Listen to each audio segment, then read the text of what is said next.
Hi guys, this is Aishanya. Welcome back to my channel. If you haven't subscribed to my channel, please do subscribe क्योंकि यही videos तुम्हें help करेगी तुम्हारे boards में 90 above या 95 above लाने के लिए. So I got 91% in my 10th boards and took humanities. क्योंकि इसमें मेरा इंटरेस्ट था. वैसे ही तुम्हारा भी कुछ इंटरेस्ट होगा. इस हिसाब से तुम भी तुम्हारे 10th 11th और 12th में लोगे. इसी हिसाब से तुम्हारी परसेंटेज जो मैटर करती है ना, परसेंटेज मतलब रियल लाइफ में मैटर नहीं करती, बट तुम जो स्ट्रीम लोगे उस पर मैटर करती है तुम्हारी मार्क. तो उस मतलब अभी अगर तुम्हारे प्री बोर्ड्स में अच्छे मार्क नहीं आ रहे, so don't worry about the stress मत लो. बी कॉन्फिडेंट कि हाँ मैं बोर्ड्स में कर पाऊंगी, कि मुझसे होगा ये. अभी तुम्हें प्री बोर्ड के मार्क्स से डिमोटिवेशन फील हो रही होगी. I understand, it is understandable कि प्री बोर्ड के मार्क्स से तुम्हें मोटिवेशन नहीं आ रहा होगा कि हाँ मैंने तो इतना अच्छा किया था फिर भी इतना कम क्यों आता. Pre board is meant to be a practice paper for your boards. ये एक प्रैक्टिस पेपर जैसा है. मतलब इसमें मैटर नहीं करता तुम कितने मार्क लाते हो, ये बस तुम्हारे प्रैक्टिस के लिए होता है. मतलब तुम्हारा मेन एम रहना चाहिए बोर्ड्स. हाँ ऐसा होता है कि प्री बोर्ड्स में अगर अच्छा लाए हो तो तुम्हारा बोर्ड्स भी अच्छा जाएगा. Pre board is meant to be hard ताकि तुम और अच्छे से पढ़ाई कर पाओ और मतलब बोर्ड्स के लिए पूरा फुल्ली कॉन्फिडेंट रहो. यही चाहते हैं तुम्हारे स्कूल वाले, नथिंग एल्स. जब तुमने प्री बोर्ड्स दिया होगा तब तुम्हारा सिलेबस में भी कंप्लीटेड होगा, मे भी कंप्लीटेड नहीं होगा, इट वेरीज. ओके, तो प्री बोर्ड्स को एक्चुअली सीरियस लेना चाहिए. तुम्हारा मे भी अभी प्री बोर्ड और भी चल रहा होगा, 3 या 4 या मे भी फर्स्ट वाला प्री बोर्ड तुम्हारा चल रहा होगा. Please take it seriously. मतलब जितना भी सिलेबस तुम्हारा हुआ है ना, प्लीज़ मतलब जितना भी हुआ है उसी हिसाब से दे दो. फिर मतलब धीरे धीरे सिलेबस कंप्लीट करते रहना. ऐसे करने से तुम्हें स्ट्रेस ज़्यादा फील नहीं होगा. और जितना भी तुम चैप्टर पढ़े उससे उसी से टेस्ट कर लो कि तुमने जो पढ़ा है मतलब प्री बोर्ड से पहले वो काम आ रहा है या नहीं, कि मुझे और भी प्रैक्टिस करनी है in syllabus as soon as possible. क्योंकि अब तक तुमने अगर सिलेबस कंप्लीट नहीं किया है तो कहाँ थे भाई. हाँ होता है कभी कभी कि कुछ चैप्टर्स रह जाते हैं, बट प्लीज़ सिलेबस अब तक कंप्लीट नहीं किया तो तुम बहुत पीछे रह जाओगे और बोलोगे कि नहीं लास्ट मोमेंट पे पढ़ के कैसे 95 लाए. ऐसा नहीं होता, कंसिस्टेंट रहना पड़ता है. बट फिर भी अगर कुछ बच गए हैं तो हो सकता है कि तुम 90 एबव या 95 एबव ला पाओगे. मैंने बहुत मिस्टेक किए थे क्योंकि मुझे प्रॉपर गाइडेंस नहीं मिली थी. तुम्हारे लिए तो बहुत सारे हैं, मेरे वक्त में थे, लेकिन गाइड करने के लिए जैसे मतलब एक्सपीरियंस जो हमारे ऊपर सीनियर बैचेस के हैं उन्होंने तो हमें कुछ नहीं दिया था ना टिप्स एंड ट्रिक्स. हम तो दे रहे हैं तुम लोगों को, तो उसी हिसाब से लो. अभी तुम बोलोगे कि हाँ दीदी मैंने इतना मोटिवेशन का वीडियो देखा है, क्या वो तुम्हें हेल्प कर रही है सीरियसली में? नहीं ना. जो तुम बोल रहे हैं मोटिवेशन वीडियो में, क्या तुम उससे फॉलो कर रहे हो सीरियसली? नहीं ना. मैंने भी वैसे किया था. मैं 100 वीडियोस डेली देखती थी, मोटिवेशन आ जाए मुझे, और जो बोल रहे हैं कि 10th में ये फॉलो करो, मैं नहीं करती थी. अभी मोटिवेशन वीडियो देख लिया, नेक्स्ट मोमेंट मैं मोबाइल स्क्रॉल करती रहती थी. उससे मुझे क्या मिला? बस 91% लाई हूँ ना. हाँ 91% कुछ लोगों के लिए बहुत ज़्यादा है, लेकिन I was a person who used to top every subject except math. हाँ मेरा मैथ बहुत वीक था. मेरे को एक मोटिवेशन कैसे आता है पता है? मैं पढ़ती कैसे थी कि हाँ मेरे पापा बोलते थे तेरे को तो मैथ में करियर नहीं बनाना, तेरा तो ह्यूमैनिटीज़ का लेने का प्लान है ना. आई ऑलरेडी प्लान्ड कि मुझे ह्यूमैनिटीज़ ही लेना है. और मेरे को एक मोटिवेशन था कि मैथ्स में मुझे करियर कभी बनाना ही नहीं है, और मैं उसे लेकर हमेशा स्ट्रेस रहती थी, और उस वजह से मैंने दूसरे सब्जेक्ट्स पे कभी फोकस नहीं किया था.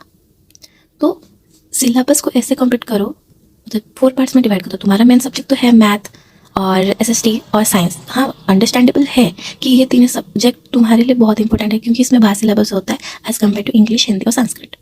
लेकिन ऐसा नहीं होता कि तुम नेगलेक्ट कर दो जो लैंग्वेज सब्जेक्ट है. हाँ ऐसा तो कोई नहीं पूछता होगा कि तुम्हारा इंग्लिश में कैसा था मार्क और मैथ्स में कैसा था. ऐसा पर्टिकुलर सब्जेक्ट का मार्क तो तुम्हें नहीं पूछते ना, पर ओवरऑल परसेंटेज पूछते हैं. तो उसी हिसाब से प्रिपेयर करो. 4 पार्ट में डिवाइड कर दो दिन में कि मुझे सुबह ये चैप्टर करना है, कि सुबह ये सब्जेक्ट पढ़ना है, शाम को ये. ऐसे करके चैप्टर कंप्लीट हो जाएंगे और तुम्हारा रिवीजन हो. और एक बात, प्रैक्टिस करने की ज़रूरत बहुत है. ऐसा नहीं कि रिवीजन करते जाओ नहीं होता है ऐसा. मतलब रिवीजन करने का भी बहुत सारा तरीका होता है. कोई बोलेगा कि मैंने एनसीईआरटी 4 बार 5 बार पढ़ लिया, और उसे और एक क्वेश्चन पूछ लोगे वो नहीं बता पाएगा. पढ़ा था ना उसने, लेकिन क्या किया उसने? प्रैक्टिस नहीं की थी. तुम चाहे 10 बार पढ़ लो या 20 बार पढ़ लो या बस एक ही बार पढ़ लो, इट डजेंट मैटर।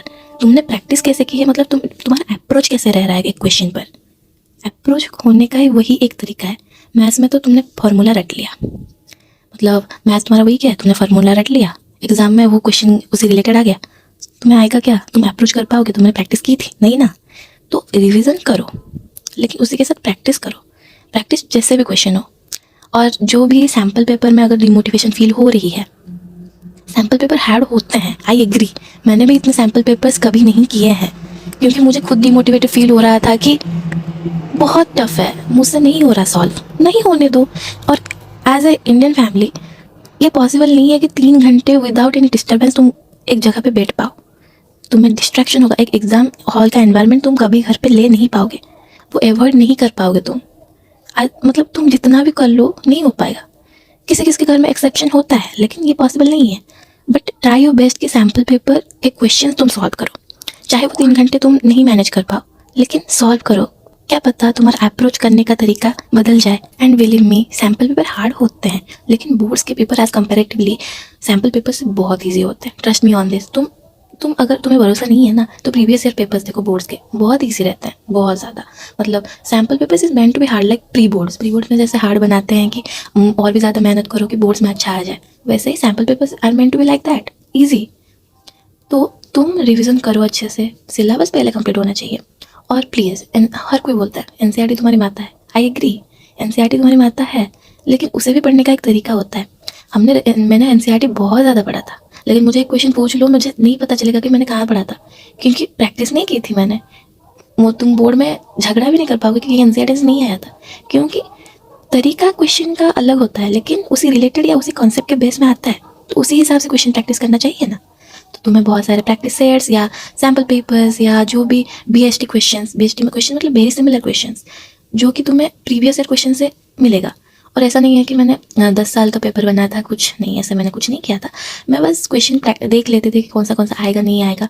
और एक तरीका, प्री बोर्ड जब दिया होगा तुम्हें क्वेश्चन जो सॉल्व किए होगे, उसमें जो क्वेश्चन में डाउट हुआ था उसमें सर्कल कर देना, या किए होगे भी, उसी क्वेश्चन को अच्छे से प्रैक्टिस करना। इससे क्या होगा कि तुम्हारा एनसीईआरटी भी जल्दी से रिवाइज हो गया, और जो भी तुम बुक्स प्रीफर कर रहे होगे उससे भी तुम्हारा रिवीजन हो गया। ऐसे करने से तुम्हें ज़्यादा टाइम टेकिंग नहीं लगेगा रिवीजन करते वक्त, क्योंकि अगर तुम्हें उसी बुक को या एक क्वेश्चन को सॉल्व करते बैठोगे तो कभी नहीं खत्म होगा ना। 10 साल लग जाएंगे लेकिन खत्म नहीं होगा क्वेश्चन को, क्योंकि क्वेश्चन तो लाखों बन सकते हैं ना।